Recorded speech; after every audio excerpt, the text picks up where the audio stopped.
All right. So for you, the energy that's coming in for you, there may be aspects associated with you and then associated with your person. They may be interchangeable, so you may see something for your person, which is actually a message for you as well, and vice versa. So we've got Taurus I have, and we've got Kuan Yin. So Kuan Yin, compassion, a full moon may be important for you. As I said, that full moon lunar eclipse may highlight something which then triggers this. So as I said, a full moon often can be associated with forgiveness. So with compassion, release judgments about yourself and others and focus on the love and light that is within you, that is within everyone. So aspects are going to come up at some point to do with this. And when you release judgments about yourself and about other people, then what you do is you come back to a form of neutrality.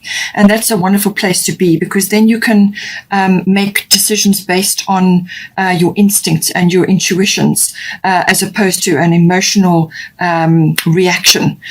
So you respond rather than react. So this is always important around, with this energy, with the full moon. But it's about compassion towards yourself as well. Very, very important. A lot of people have difficulty with that. They are not compassionate towards themselves. They have a backtrack in their mind, which is critical, unhelpful, unloving, and nitpicky, and whatever the situation may be. You have to stop that backtrack. You have to rewrite what is going on behind the scenes. You have to focus on compassion towards yourself, direct love towards yourself. So what you would do for a best friend, what you would do for your child or somebody else that you love in your life, you must do it for yourself first. Then what you do when you do that, when you give back to yourself like that, then you fill up your cup, and then you are able then to share that with others. And it brings you back to a state of compassion. If you're not being compassionate with yourself, then you're more than likely not going to be with anybody else either. So work on that. Something may come up at this time. Taurus I have, it is a very grounded and earthy sign. So it may be that you need to do some grounding meditations at this time, or spend time in nature to earth yourself, to get your feet on the ground, your bare feet on the ground. It could be through gardening.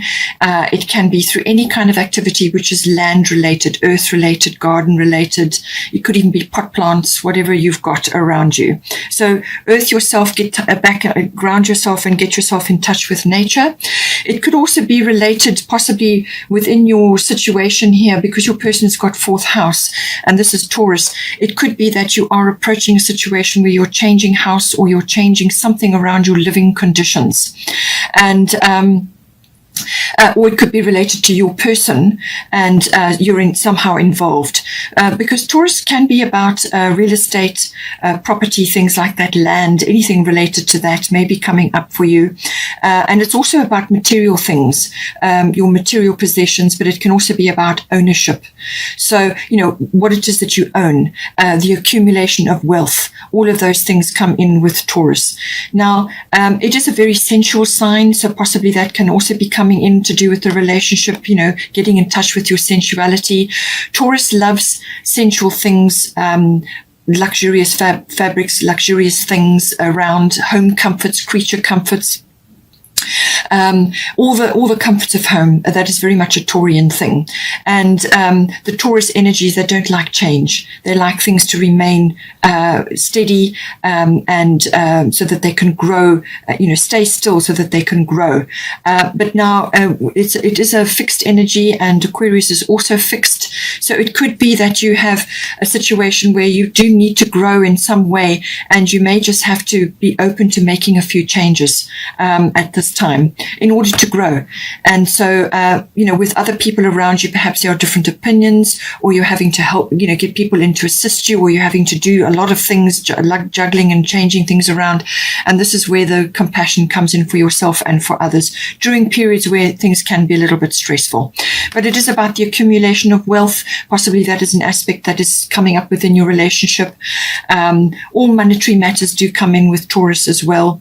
And it's also about as I said, standing firm in some way, shape, or form, but not so firm that you can't move. That you're not too bogged down with material things or in a fixed mindset or a fixed way of doing things that you can't actually bend and sway or shift if you have to. So all of these aspects coming in. With the Perseverance card, it can also be that this is a Taurian quality that possibly you do need to bring in. So stay grounded, keep your feet on the ground. Perseverance may be coming in for you. We'll see now how it goes, but that is certainly a Taurian quality to keep going, to keep moving in the same direction, or keep on with something, to persevere until you have the result that you want. And that may take time, So Taurians can be quite patient, so possibly you need to bring that in as well. So we've got here, for your person, we've got Nematona and we've got fourth house. So as I said, fourth house is everything to do with the home, the actual physical home, the actual structure. Something may be changing there, either a renovation or a move or some sort of shift or change, or it could also be to do with where this person is currently residing. It may not be their actual home, but it can also be to do with the atmosphere in the home and the people in the home, something coming up there. We've also, it can also be the relationship to their relationship to their roots, to their foundation, to their ancestry or ethnic identity, where they've come from, and the people that, the family that they've come from. So Nematona sacred space, it's saying that create an altar or visit a power place to connect with the divine. So what it's saying is that they need to create some space in their home life. Now, if you have been together for some time, obviously this is going to affect you as well, because you'll be in the same home. But it could also be that they need to do this. It's about creating a sacred space within the home environment.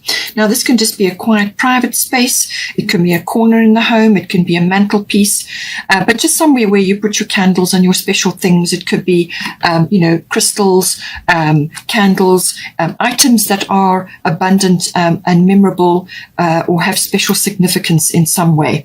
And possibly feng shui could be coming in as well. Perhaps that is needed at this time. But it's about connecting to source via a quiet space, through meditation or through having a space which is created for that. It couldn't even just be a nice armchair in a quiet spot, surrounded by things that are enjoyable and loving and have good memories attached to them. It can also be that possibly, if there is a relocation on the cards, it's possible that a place which has some significance, whether it's spiritual significance or just a power place, it could be a mountainous area. You've got air element coming up here, which can be a mountainous area. It could even be a piece of land somewhere which has significance in some way. So that could all be tied up with this energy. But it is saying to them that they also need to find the sacred space within themselves, but also within their environment, somewhere that's allocated to bring about peace and harmony and connection to source, because they may be surrounded by situations or people around them that are disturbing their sacred space, or they're not getting enough time in order to do this. We all need to do this at some point, to connect, to make good decisions, and to move forward in certain things, to get guidance from within. And that's how you do it. You do it through a sacred space. They could also be going possibly, or may need to go somewhere to pray, or to meditate, or to some sort of power place, whether it's in nature or a physical building somewhere which has significance for them, just to get guidance or to clear their energy. Now, for the current situation, we've got air element communicating. We've got Damara guiding children. So if you have children, this can be relating to them. Or it could be other children that you're surrounded by at this time, or it could be something to do with a project that perhaps you were involved in, one or either of you or both of you, or it could be connecting to your inner child. So with your family, your person's family situation, this could be where they have spent their childhood. Perhaps they are wanting to move back there or change something, or they may have to visit. And this is changing certain things within your relationship, or it's necessary for the relationship, or it's insignificant in some way. So this could be issues to do with childhood, either where they've lived, who they've interacted with, who's been in their household, maybe they're still in their household, whatever the situation is. It's saying you are good at helping, counseling, and healing children. Use your skills to help children now. So however it comes in for you, whatever is applicable, it could also be your inner child or the inner child within both of you. This is about connecting to that playful energy, the joy in the moment, living in the moment, playful energy, creativity, lots of energy, enjoying nature, and just having fun, really. So perhaps that needs to be brought in to the relationship at this time, or it's connected to family, roots, foundations, and it's to do with childhood memories, or possibly it's to do with communications about moving or visiting, whatever the situation may be. With air element communicating, it's saying that communication is hugely important here in this current situation. So this is about also manifestation is huge with this card. So this is about manifesting what you want. And this is, you do this by positive thoughts, positive words, and also you kind of speak things into existence. You kind of talk positively. You have a plan. You draw up a plan, and you plot and plan how you're going to go about it, what research you're going to do, where you're going to look. Are you going to take a journey to go there? Because this card can also bring in journeys. It could be that you're waiting to hear about news. You could be waiting to hear about news about your children, or something to do with children or family. Or it could be that you just need to take a little bit of an adventure, let your inner child run free, go somewhere where this is possible. But it's research, it's electronics. It can be advanced electronics, or it can be an upgrade of your electronics. It can also be to do with hearing news or receiving news, or some sort of information that comes to you via the internet, or however it is. It could even be over the radio. It could be just some sort of guidance that comes to you from heaven. But manifestation is huge with this. So think positive, speak it into existence. Your words are spells. So cast good spells about what it is that you're aiming for. This could involve a mountainous area, or visiting a mountainous area, or it could just be simply lifting your perception and your perspective. You can do that by going to a high place, but you can also use it to literally, so going hiking or going away somewhere where you can get high up, and that just lifts your energy. It could also be air travel that's involved here. So any of these areas may be coming in to do with your current situation. Now we have got here full moon in Capricorn. So full moon, as I said, is always about a result, something coming to a head, something sort of, coming to a point. And it's saying full moon in Capricorn. So this is the end of a tough cycle approaches. So this is saying that, your perseverance, you're going to need to persevere just to get through the last part of this cycle. Have a plan, have a structure, work on your foundation. It's kind of got an ambitious energy about it as well, but it's saying that the end is in sight. There is light at the end of the tunnel, and you are going to get there. You just need to get through the last part now, and that is going to require perseverance. It's going to require determination. It's going to require a plan. So with your air element, use that energy. The air element is always about communication, but it's a very mental energy as well. So use whatever research tools, whatever you can, networking, talking to others, exchanging ideas, whatever you have to do to come up with this. Just be aware, obviously, Mercury retrograde. Communications can sometimes go awry. Sometimes things get misunderstood or misinterpreted, or emails don't get sent, or documents get delayed, and so on. But it's saying that there is light at the end of the tunnel, and that is approaching.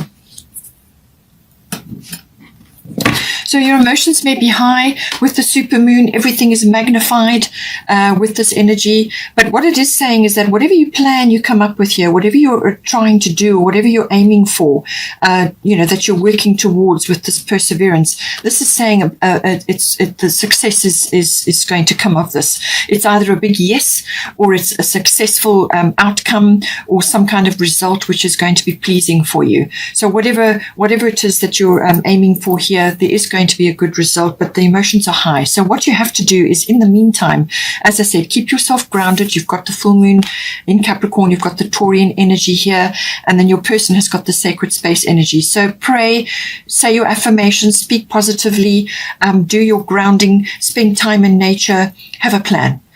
get a system or some sort of schedule or something in place to just keep your emotions under control and focused. That's what you have to do. Keep your energy focused during this so that you don't go off kilter and lose track of what it is that you're trying to do, because there's so much emotion flying around. Stay grounded, stay focused, and you will get there. And it looks like a very successful result coming in for you. So we have got here Sedna Infinite Supply and 7th House Partners. So this is 7th House is everything to do with your relationship, but also partners, as in business partnerships. The lower courts may also be coming in here as well. So the 7th House is all one-on-one personal relationships, everything to do with that.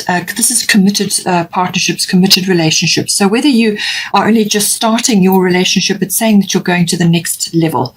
So the 7th house is a committed partnership or a committed relationship. It's not a love affair anymore. It's moved past that. So it looks like you are going into this now. If you are only new in this relationship, or you have only been in it for a while and it's not really been on that committed full-time relationship basis. If you have already been in this relationship, then it's highlighting that there is a further commitment which is being made here.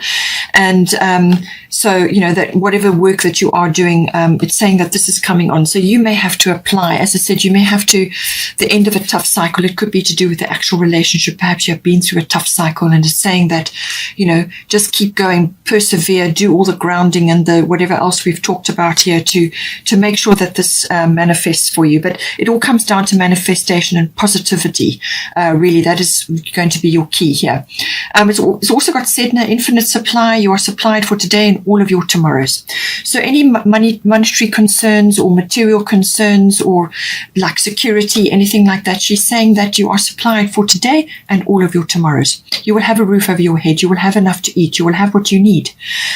This is an abundant universe. You just have to tap into that and tap into that infinite supply and have faith that it's coming to you. She also talks about receiving, giving and receiving. They must be done in equal measure. So as I said to you, with the Kuan Yin, you must give to yourself as well as to others. It has to be done in equal measure. So, giving and receiving must be in balance. If you give too much, you become depleted and resentful. If you take too much, you don't appreciate what you have. So there has to be balance there. And as soon as you've got balance and you're doing both equally, and it takes practice, it takes time to master that. But once you're doing it, it becomes automatic, and then you are tapped into the infinite stream of abundance. As I said to you, we've got third house coming in here. So messages, this is everything to do with communication. Third house rules everything to do with that. This is written, verbal, body language. It can also be to do with contracts and documents. So I did pick up on that earlier, that you may be waiting for a contract or document, or you may be initiating something or signing something. Just as I said, be aware, Mercury retrograde, 29 May to 22 June. That is the minimum. There's a few days on either side. It is in Gemini, which rules the third house. All communication issues are going to be hugely important. So pick your words with care. Choose your words with care. Only choose high vibe words, walk your talk, and exchanging information, exchanging ideas, and research. It could be communicating with others, or it could be receiving like news or information. You could also be hearing gossip, so avoid that if possible, because that could backfire on you badly. The third house can also be to do with connections or communications with general relatives, aunts, uncles, cousins, siblings comes in as well. And your person has got the fourth house. So I'm thinking there's family relations going on here. It can also even be neighbors, which could also be connected to relocation or moving or changing something in the home. All of those things come in. But it really is about your communications. Be pristine about what you're saying. Be very careful. Check everything. There could also be a car journey with this. This can deal with short journeys nearby, or what you can term whatever is short for you. But it's not normally international or very long distance. But it can involve short journeys, vehicles like cars, maps, things like that. Something that requires a little bit of planning. All of these issues come in with the third house. They're highlighted for you in this. And I do feel it's going to be very important because you are Aquarian and because there's a lot of Gemini energy going on, and the third house is coming up. There's lots of things which I've already talked about, which are going to come up, or something is going to be highlighted for you.